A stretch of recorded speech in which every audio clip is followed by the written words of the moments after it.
We are back and we have got stuff. Mark's got stuff. What stuff have you got, Mark? Well, Matt, I have the new 2021 calendar. End of March, we're still selling the last of these calendars and now we're swapping them over. So, just a quick information. We are open here as of today for the rest of the year and hopefully for the rest of eternity. So the photo walk will be December the 17th, which is next Thursday evening. Meeting spot is here at Meadow and Art Space, level 2, 28 Block Place. That's us. Melbourne. So I think we'll be able to have capacity of approximately 10, 15 up here, but we can always meet downstairs in the gorgeous Block Place laneway. And of course you want to be coming up here to get your, I've heard they're going to be slightly discounted calendar, won't you? Here we are, we've got to set things up. Mark's got a lot of hard work to do. And here is the city. Out here. A beautiful, sunny, blue sky day. This is our arcade. This is the famous Block Arcade. G'day everybody, how are you going today? It is so very, very good to see you. I do hope you're well. Today I want to talk about something very, very dear to my heart, and that is books. But not just any type of books, photographic books. And not just any type of photographic books, but coffee table photographic books. There is something very special and very unique about the experience of a coffee table book. They're large, they're serious, they mean business, they have weight, they have clout. So today I want to share with you one of my most recent purchases in the photographic coffee table book space.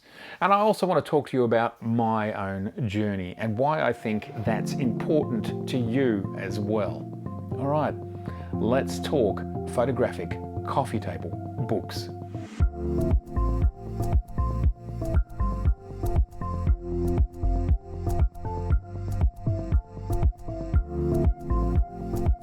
So recently, a close friend of mine let me know that one of my favourite photographers that I'd only really discovered probably about 5 to 7 years ago had a book. I didn't realise they had a book of their work available.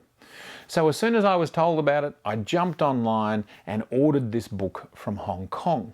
This photographer was working half a century ago on the streets of Hong Kong, capturing life in beautiful monochrome cinematic images. There was some colour as well.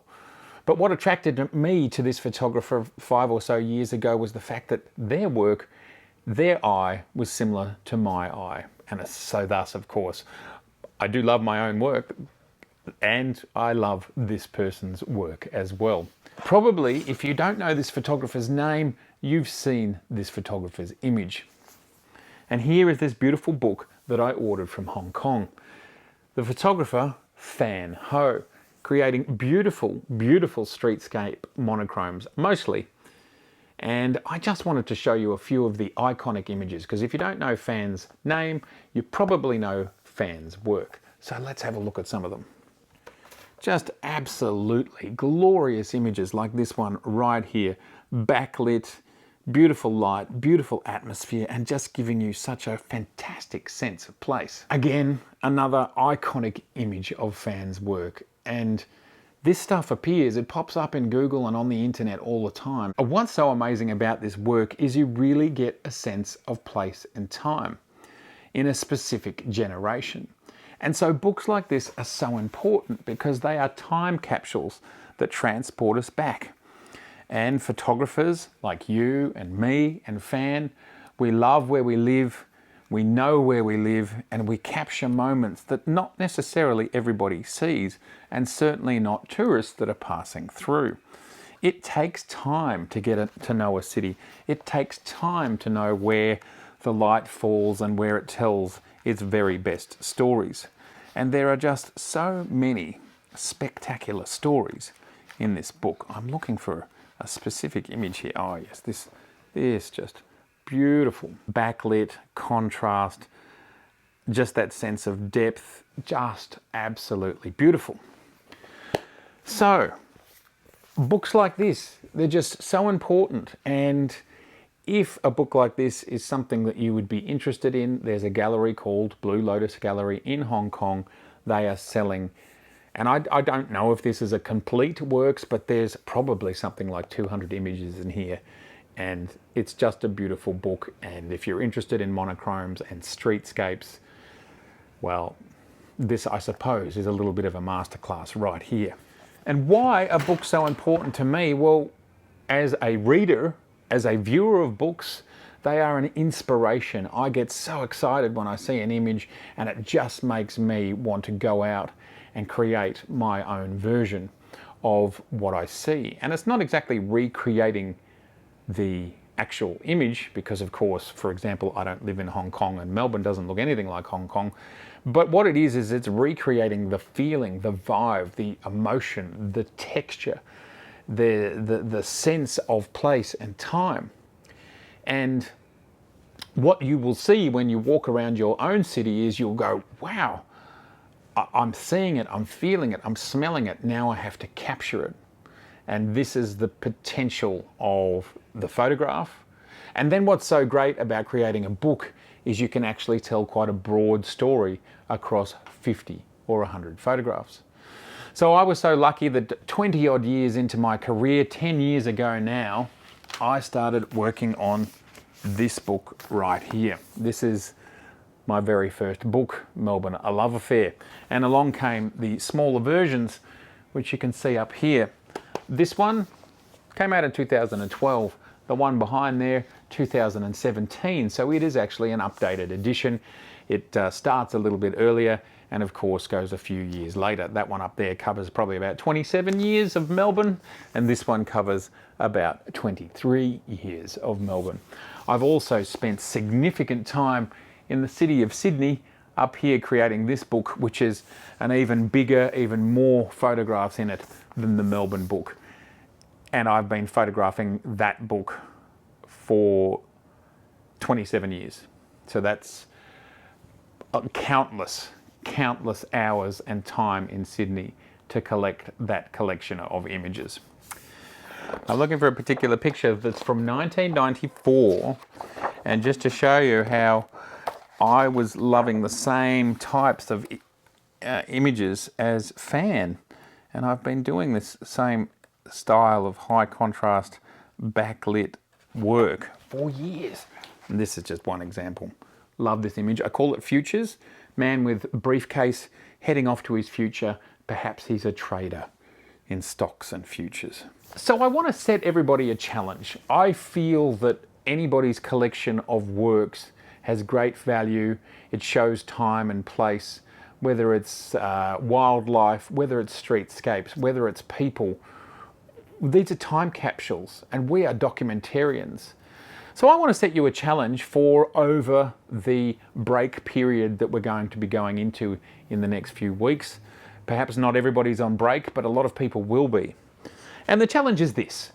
I want you to find your top 50 or 100 images. And from that top 50 or 100 images, I would respectfully invite you to make yourself your own book. If you've never done it before, there is nothing more fun and more exciting than creating a book like this. And the thing is, you can create digital books now. And the books aren't quite this large, and they won't have 200 pages like this one does, but you can have like 50 to 100 pages, and it's a little bit smaller. And a book like that will be perhaps under US $100 to just make one digital copy that you can have on your coffee table book. And then when people come over to your house and they say, X, how's that photography going? Have you bought another lens? And you can say, here is the fruits of my labor. And you've got your proudest pieces in there with the most interesting stories, your absolutely best photographic outcomes. Because I think it's so important that all of this hard work and all of these creations end up getting some form of home. It's not always possible for us to have an exhibition, to spend the money on creating prints and getting framing. That's actually really expensive. Yet, I think we should be proud and embrace the hard work that we have spent potentially years putting together. There is a lot of pride in creating your own book, and probably once every month or 3, I will sit down with one of my books and a cup of tea and I flick through it because I still enjoy looking at the photos as much today, if not more in a way, because I've got a bit more perspective and I can see the time and the effort and the years and the magic that's been created. So I say, as a gift to yourself, whether it's a Christmas gift, a birthday gift, whatever type of gift you can think of, as a gift to yourself, spend the time, spend a few days, get your top 50 or 100 images ever, or perhaps of a theme. It doesn't matter, either is good. And putting that collection together, it's time consuming, it's hard work, it can be heartbreaking, and it can be full of joy and tears of joy and discovering moments that you haven't seen for years. Just the process of putting together that list is so exciting. And then to actually compile it, design it together, although some book companies have templates, so it's easy to drop it in, to do all of that and then to get a physical book back, that's a beautiful moment. And there it is on the table, on the coffee table, for everyone to see, and you can be proud of it. So that's my challenge to you. Put together a bit of a book over the holidays and create something that you're proud of. And in my world, I actually create books for family members. So every year I'll put the highlights together of the year and we will produce 1 or 2 or 3 or 4 or 5 books and give them to people who we will think enjoy them. And that's, you know, brothers, sisters, grandmothers, mothers, all that sort of thing, grandfathers and fathers. That's the challenge. I think it's a deeply rewarding, deeply fun, and I think every photographer should do it at least once in their entire career, regardless of what type of photographer you are. And you can literally make little 20-page small books and it's cost like $20. It really is super inexpensive. And digital books are of such a standard today. They're not quite as good, but they're kind of 85 to 90% of the way there. So it's absolutely fabulous. And look, I don't know, there's different digital book creators in every region of the world. I don't know the best one for your region. So best thing to do is jump on Google, ask for digital book printing and see who gets the most 5-star reviews, I suppose might be the best way to do it. Thoroughly suggest it's a great holiday project and you will love it, and it will sit on your coffee table for the next 25 years, I am sure. It'll sit on there forever. That's one thing that's beautiful about this, and it means your images just aren't trapped in your computer and nobody is seeing them. I just think it's so important and so critical. So I'd love you to tell me, is this a challenge that you would like to take on? And if so, just write a big YES exclamation mark in the comments. I'd love to see thousands of YESs. That would be so awesome. And if you get so excited by your book, please send me, if you want to, a digital copy or something. I'd just love to see what people do. And maybe I can make a video in the future when I get enough digital books sent to me that we can show off some of them. That would be so good. So good to see you. I hope you are having a great day. And if this is your first time here, it is so lovely to meet you. I'd love to see you again. So please subscribe, please share this video, and please like it. Helps it get out there. That'd be amazing. There is over 270 videos you can watch right now by just looking down there. Books, they're the best. They're tangible. They're still relevant. They're still important. And nothing can replace that experience of flicking through a book. It's just so good.